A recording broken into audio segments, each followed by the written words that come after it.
Climate change, in my opinion, is probably one of the most important topics I can relay to you. I have a really hard time in doing it in 5 minutes or less, but I'll try. This is going to be something that we're going to deal with in our lifetimes and our children will deal with in theirs. So it's important that people understand it. But climate change, very simply, is that. It is a study of how the climate on this planet has changed throughout time.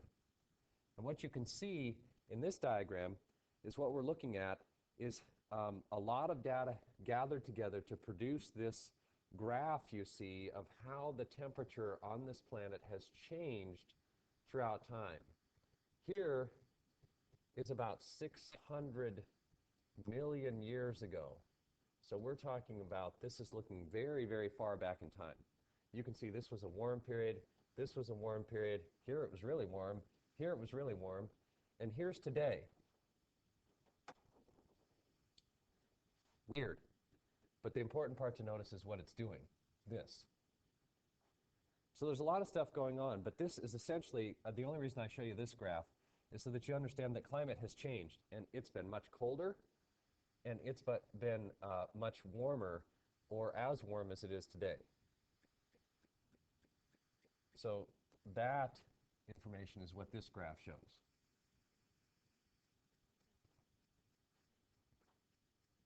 This next one is more recent data. You can see it's from 1880 to today. And what you just need to notice about this is that this faint kind of orangish line in the back is how temperatures fluctuate throughout time. And this red line is if we take the average of that. And you can just generally see throughout this, if we connect a line through here or a general line through here, what temperature is doing. It's very obvious to see that it's going up. And the funny thing about this is that scientists don't debate this. There is a tiny, tiny minority of people that debate that climate change is even happening. Somewhere around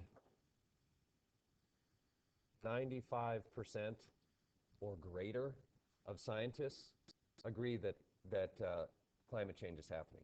We use the term climate change, but what they mean in this case is the planet is warming up. 95% of scientists. That's pretty hard to argue.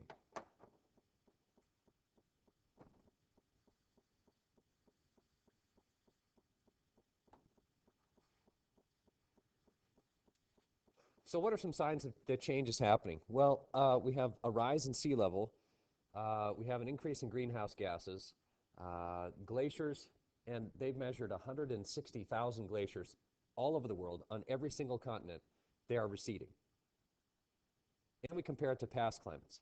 What's interesting about this, when we talk about greenhouse gases, now we talked about greenhouse gases in the previous lecture, or I will.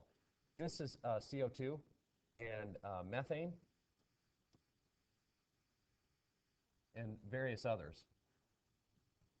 But what's interesting is the link that we have here. So we can look at CO2 and methane and see what the effects are. That's what this graph shows you. So you can look at two things. The red line is the temperature and how it's fluctuated. This data came from ice core samples going back 500,000 years. The blue line that you can see in the background, that's the concentration of CO2. And it's pretty easy to see that when carbon dioxide goes up, the temperature goes up. When carbon dioxide goes down, the temperature goes down. It's almost a perfect match. So this is where people say, well, greenhouse gases lead to warming or cooling on this planet. It's obvious. So because of this change, we've had an increase in sea level, rise, and the other thing about it too is I showed you those previous graphs where it's been warmer and it's been cooler than it is today. But the thing about it, it has never happened at the rate that it's happening right now. The change is happening faster than it ever has. And what's interesting is how well it links to the Industrial Revolution or the production of, by factories and cars, etc., of these greenhouse gases. So it links pretty well. And you can see it on this graph where you can see these greenhouse gas levels. They're pretty stable. So we're looking at three here. We're looking at nitrous oxide, methane, and carbon dioxide. And you can see they pretty much stay stable like this until about the 1800s. And then all of a sudden we start building factories and having cars, and they do nothing but go up like this. And they go up really fast. So it's easy to see that there is some link between that. Now, how do we get more of this stuff? We get it from cars, factories, farming produces it from the fertilizers, and ranching produces it from the methane from the cows. You figure out how cows produce methane. The outcomes, a little difficult to forecast exactly, but we're seeing a lot of them today. We are seeing increased flooding, increased drought. We're losing habitats in places like Glacier Park, for example. Glacial ice loss is occurring all over the place. There are massive chunks of the Arctic ice, the Antarctic ice, and the Greenland ice that are melting at rates we haven't seen before. If it's warmer, we're going to increase the chance for mosquitoes to spread disease.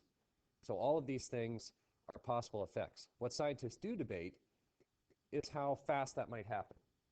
And they use computer models to do it. And some computer models say it will be very gradual over a very long period of time. Some computer models say it will take less time, but the changes will slowly occur. And then some computer models say that we're going to hit a tipping point. If you've ever seen the movie The Day After Tomorrow, it'd be like that. You just flip a switch, too much carbon dioxide in the atmosphere, and it overloads the system, and all these crazy things happen. So climate change is not argued by scientists. They all know it's happening. Some of them argue about the cause, some of them argue about the outcome, but none of them argue about that the planet is warming up and that there will be some effects from that.